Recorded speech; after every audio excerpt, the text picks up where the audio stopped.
इनको Panama Brazil जैसे खतरनाक जंगलों से गुजरना पड़ता है, जहां पर नहरें हैं, नदी है, पहाड़ है, जहरीले जानवर हैं, वहां पर माफिया हैं, लुटेरे हैं, सिक्योरिटी फोर्सेस हैं। बहुत से लोगों को गोली मार दिया जाता है रास्ते में अगर पकड़ लिया गया, लुटेरे द्वारा लूट लिया जाता है, महिलाओं का बलात्कार कर लिया जाता है। पुलिस ने अगर इनको वहां के पकड़ लिया तो इनको सिर्फ वापस डिपोर्ट ही कर दिया जाता है, इनको जेल में डाल दिया जाता है। मतलब तमाम तरीका, यानी कि आप 50 से 60 लाख रुपए खर्च करने के बावजूद भी आपकी जान सुरक्षित नहीं है, ये सोचे बिना ही ये लोग डंकी रूट पे निकल पड़ते हैं। और 70 में से मात्र 30 लोग ही ठीक ठाक अमेरिका पहुंच पाते हैं, और जैसे ही लोग अमेरिका पहुंचते हैं, जिस दिन पकड़ में आते हैं, वापस लोग भारत भेज दिए जाते हैं।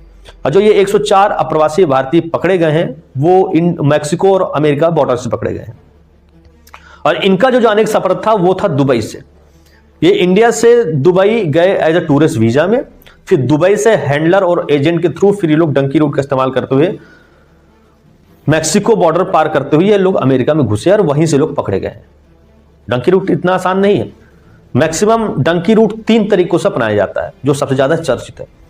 सबसे पहला जो रूट है वो मैक्सिको बॉर्डर के थ्रू पकड़ा जाता है, दूसरा है पनामा के जंगलों के थ्रू निकलता है जो ब्राजील की तरफ से पड़ेगा, और तीसरा है कनाडा के थ्रू होकर के इन लोग निकलेंगे।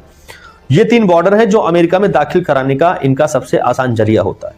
और इसी रूट के थ्रू मैक्सिमम इलीगल एलियंस रूपी तमाम अप्रवासी अलग अलग देशों के लोग वहां पर पहुंच जाते हैं, जो अमेरिका सरकार के हत्या चढ़ते हैं, और फिर वापस इनके साथ बुरा सलूक किया जाता है और वापस ये लोग भारत में आ जाते हैं, या फिर जिस भी देश में होंगे उस देश में आ जाते हैं।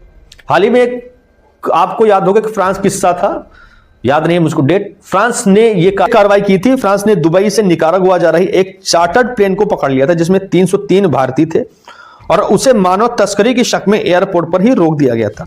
फिर यात्रियों को वापस भारत भेज दिया गया था क्योंकि उनके पास पेपर ही नहीं था। तो ये जो लोग हैं बिना सोचे समझे, बिना अंजाम को जाने, बिना तरीके को समझे अमेरिका में सिर्फ और सिर्फ पैसे कमाने की होड़ में निकल पड़ते हैं। और फिर रास्ते में इनके साथ जो मंजर होता है अमेरिका पहुंचने से पहले, वो अमेरिका से वापस आने से कहीं ज्यादा डरावना और खतरनाक तरीका है।